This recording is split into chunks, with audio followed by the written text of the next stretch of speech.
It's a new age for the universe.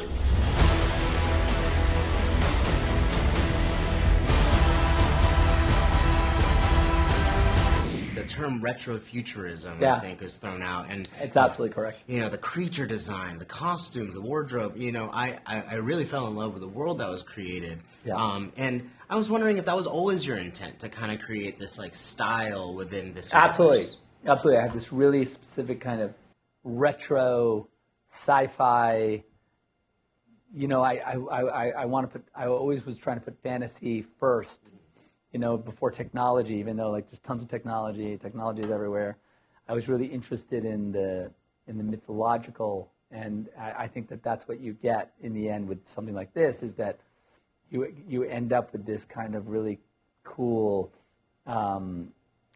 Yeah, it's almost like a diesel punk kind of mix with fantasy. So it's difficult to label exactly, but it's when you see it. It was biblical to watch it. It was like this is such power that I'm witnessing, and the way they were like hiding it from the dust. It wasn't like actors looking beautiful hiding. It was like, damn, it was so powerful. Yeah. So then to stride down into this village, you know, to be boiling hot and uncomfortable under the heat is like the same notion as like, well, I've just stepped on, I can't wait to get back on my spaceship with air conditioning, you know? And it was like, it was amazing in that regard. And I suppose when I read the script, I would have assumed less of it was real. I would have been like, okay, this planet, that planet, this is gonna be CG. So I'm grateful that Zack had such a preoccupation and priority in his mind of making things tangible. Well, I'm thankful anytime I can get a prop in my hands, right? Anytime I'm dealing with an actual real thing versus a green screen. But I will say the VFX department did a phenomenal job, as I'm sure you've seen, in just bringing all this stuff to life. You know, you're looking at a green screen just palette of nothing, and they've turned it into some of the most gorgeous space drama that you could ever watch. Zack would be like, yeah, and then there's gonna be lava bullets that are shooting out. And you're like, okay. And then you see it on the screen and you're like, oh, wow, there it is. It looks amazing. So it was cool. Basically what it was kind of a cavity, a chest, like a body cavity of like a large horse, give or take. And then they had it on like a kind of pulley system.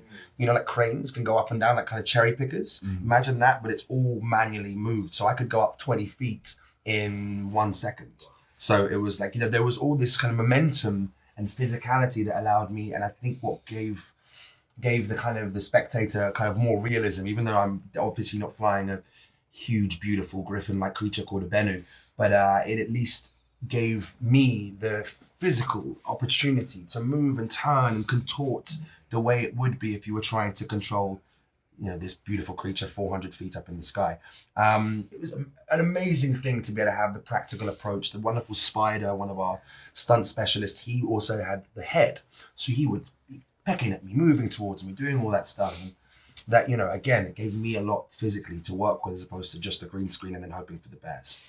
Speaking of the physicality, it's, you know, none of us thought that it would come with a certain level of military training. Nothing right? could prepare you for that. So nothing could prepare you for that, and some of us were a little bit rebellious against that. The idea of having to be training every day. I mean, come on, let me have a life, right? Yeah. This was our life, so absolutely. This was our lives for 7 months straight, day in and day out, including weekends.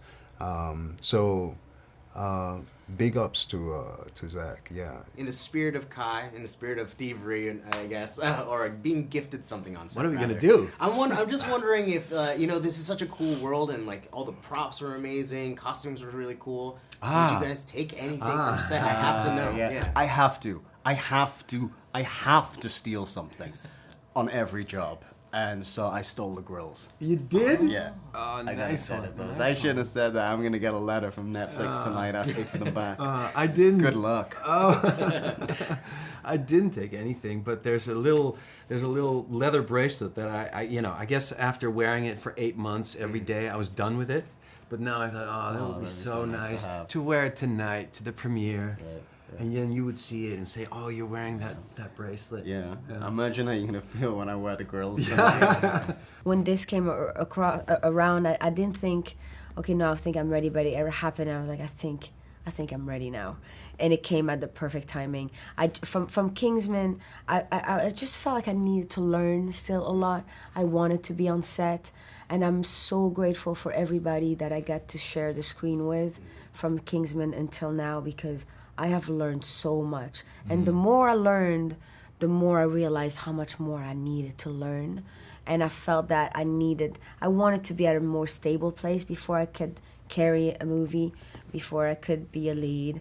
And I felt that around the time before I got Rebel Moon, I felt like, I think I want this now. It's not so much I'm ready as I feel like I felt it in my heart, basically. Looking at the final product, it's sort of like, you know, it's the baby you've been nursing for a long time, you know, that you've been carrying, and, you know, and so you must birth that baby and see what it looks like. He's, of course, writer, director, cinematographer.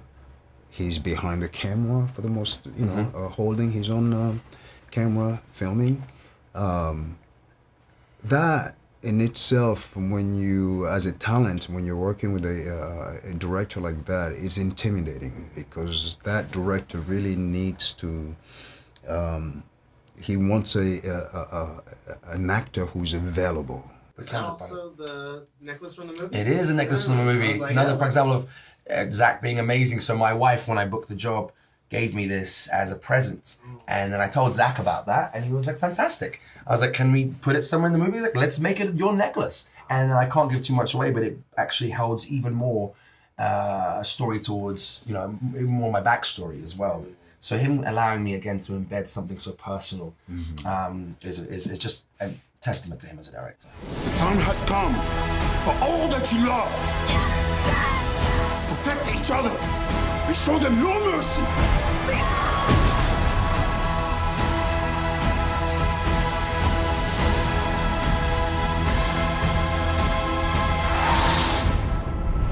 Who among you is willing to die for what you believe?